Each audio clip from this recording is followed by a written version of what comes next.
बड़ी तो तनख्वाह वैसे थोड़ी बड़ी है, इसमें क्या बड़ी है? तो इनकी बात तो मैं क्या आएंगे, ये झूठे बात इनका काम हो चुका है।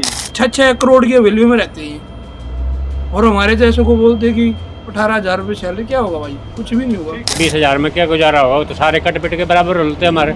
दिल्ली की मुख्यमंत्री आतिशी जी ने कहा था कि अरविंद केजरीवाल की सरकार में बस ड्राइवरों की सैलरी बढ़ाई जाएगी और ऐसे में अगर उनकी सरकार बनती है तो जो तमाम जो बस ड्राइवर हैं उनके वेतन को बढ़ाया जाएगा और किस तरह की परेशानी आ रही है उन सभी समस्याओं का समाधान किया जाएगा। ऐसे में हम बस डिपो के अंदर एक मौजूद हैं और बस ड्राइवर से हम जानने की कोशिश करेंगे कि जिस तरह से चुनाव से पहले आम आदमी पार्टी की मुख्यमंत्री के द्वारा इस तरह के बयान उनको कितना लुभावते हैं और वो क्या कुछ सोचते हैं। मेरा मनोज नाम है भाई। मनोज जी, जिस तरह से आतिश जी ने बोला है कि बस ड्राइवर की सैलरी बढ़ेगी, कितना सही है? बड़ी तो तनख्वाह वैसे थोड़ी बड़ी है, इसमें क्या बड़ी है? हाँ। ये सरकारी के जैसे डिपो डीटीसी वाले हैं, हाँ।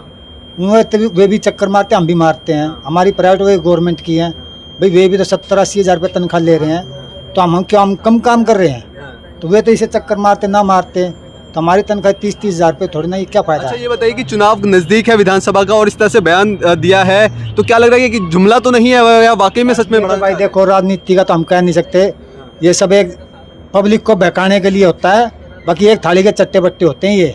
अभी फिलहाल में क्या है, जो आपकी सैलरी है उसमें घर चलाना कितना मुश्किल हो पाता है? बहुत मुश्किल है, खर्चा ही नहीं पाट रहे। कहीं जैसे भाई हमारे शीशा टूट गया तो इसका भुगतान कौन? हमारी जेब से जाता है। हाँ। तो कौन भुगता? क्या वो कट के पैसे क्या बढ़े भाई?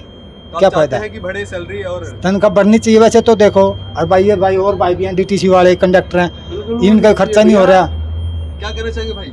भाई जो ये सैलरी दे रहे हैं ना, उसमें घर तो क्या मतलब कि राशन का भी सामान पूरा नहीं हो पाता, ठीक है। ऊपर से बच्चों के भी खर्चे, माँ बाप है उनकी दवाई वगैरह सब कुछ बहुत मुश्किल हो जाता है भाई घर चलाना। अभी किस तरह की दिक्कतें होती है इतने कम सैलरी में? भाई दिक्कतें तो बहुत हैं, लेकिन ये सरकार को तो कुछ दिख नहीं रहा है। इलेक्शन आते हैं तो ये दिन को दिख जाता है, बड़े बड़े बातें करते हैं, ठीक है। आप ये बोल रहे हैं कि सैलरी बढ़ा दी जाएगी, तो क्या आपको वाकई लगता है कि बढ़ेगी या फिर? सर इन्होंने तो ये भी बोला था जब फर्स्ट टाइम ये केजरीवाल बने थे कि हम आपको मतलब कि अनशन खत्म करो, जो आंदोलन किया था इन्होंने। हाँ। तो हम आपको पक्का कर देंगे। हाँ। ये तो डेली बेसिस पे भी नहीं कर रहे, पक्के की तो बात ही दूर है। तो इनकी बात तो मैं क्या आएंगे, ये झूठे बात इनका काम हो चुका है, भरोसा नहीं कर सकते इन पे बिल्कुल। ये सब वोटों का खेल है, ठीक है, सब वोट राजनीति खेल है ये, कुछ नहीं है, वोटों का खेल है। हाँ मतलब पब्लिक को वैसे बहकाना है ये वोट है। बीजेपी सरकार भी चाहते हम ये कर देंगे, केजरीवाल चाहता हम ये करते। ना केजरीवाल ने 5 यो लिखाड़ी है ऑटो वालों के लिए भाई, इनको मतलब 6 महीने में जैसे ड्रेस दी जाएगी, इनको जैसे 5 लाख रुपए जैसे दिए जाएंगे। इनकी सुविधा तो हमारी कोई सुविधा नहीं है। कुछ नहीं चलता और बंदों को चाहिए रोजगार, ढंग का रोजगार, सही सैलरी, फ्री वो खुद कर लेंगे, हम कर लेंगे, हर कोई कर लेगा, कोई दिक्कत नहीं होती। लेकिन रोजगार तो ढंग का दो।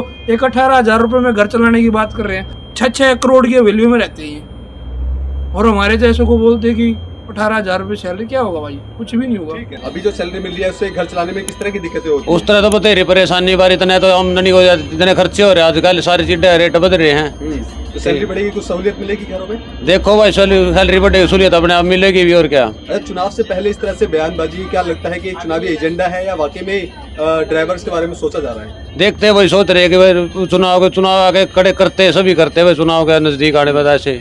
संजय कुमार। अच्छा, आतिश जी ने जो बोला है जो डीटीसी बस ड्राइवरों की सैलरी बढ़ेगी, कैसे देखते हैं आप उसको? बढ़नी चाहिए। कभी इतने लंबे समय से हड़ताल पे थे और इस तरह से वादे किए जा रहे हैं चुनाव से पहले, क्या लगता है? अभी तो मेरे को टाइम है 3 साल हुए, अब हमने कभी हड़ताल करी नहीं। चुनाव से पहले इस तरह से बयान, क्या लग रहा है, एक जुमला है या फिर वाकई में बढ़ाना चाहते हैं? देखो जी, बढ़ेगी हमारे हिसाब से तो बढ़नी चाहिए। इस बयान से आप संतुष्ट हैं क्या? हाँ, संतुष्ट हम, बढ़नी चाहिए तनख्वाह तो। बिना तनख्वाह के 20,000 में क्या गुजारा होगा? तो सारे कट पिट के बराबर होते हमारे। अच्छा, क्या लग रहा है कि अगर सैलरी बढ़ जाती है तो पालन पोषण बढ़िया हो सकता है? हाँ, फिर फर्क पड़ जाएगा, फिर बच्चों की फीस भर सकते हैं 10-20 हज़ार रुपये। खुशी तो है सर, लेकिन बढ़ जाए तो बहुत अच्छी बात है। वैसे आतिशी जी ने आश्वासन दिया है, बढ़ा देंगे, उम्मीद तो यही है। चुनाव से पहले इस तरह से बयान देना कैसा लगता है? चुनाव के पहले बढ़ जाए जब अच्छी बात है। एक जुमला तो नहीं है चुनाव से पहले वोट के लिए? हम कह नहीं सकते जुमला है क्या है। अच्छा, जो अभी सैलरी है उसमें क्या घर चल जाता है? ना, कुछ नहीं चलता था सैलरी से। इतने में क्या होता है, 843 रुपये मिलते हैं, उसमें रूम रेंट भी देना है हमको, 5,000 रुपये लगभग देने पड़ जाते हैं। अच्छा, अब सैलरी बढ़ जाएगी तो कैसे सर्वाइव अच्छा करेंगे? हाँ, तो सैलरी बढ़ जाएगी जब तो ठीक है। तो आपने सुना, हमने कई बस ड्राइवर से बातचीत करी। उनका साफ तौर पे कहना है कि विधानसभा चुनाव से पहले इस तरह का बयान कहीं ना कहीं चिंता का विषय तो खड़ा करता ही है, क्योंकि कितने लंबे समय से ये अपनी वेतन को बढ़ाने की मांग कर रहे थे। जब इनकी मांगों को नहीं सुना गया और ऐसे में विधानसभा चुनाव करीब है, तब इस तरह से बयान दिए जाते हैं कि इनकी सरकार अगर दिल्ली में बनती है तो इन तमाम जो बस ड्राइवर है उनकी सैलरी बढ़ा दी जाएगी। अब वाकई में ये केवल एक जुमला है या वाकई जो बस ड्राइवर की सैलरी बढ़ेगी, ये तो देखना बेहद दिलचस्प होगा। कैमरा पर्सन कमलेश कुमार के साथ में संदेश सक्सेना, पंजाब केसरी.com, दिल्ली।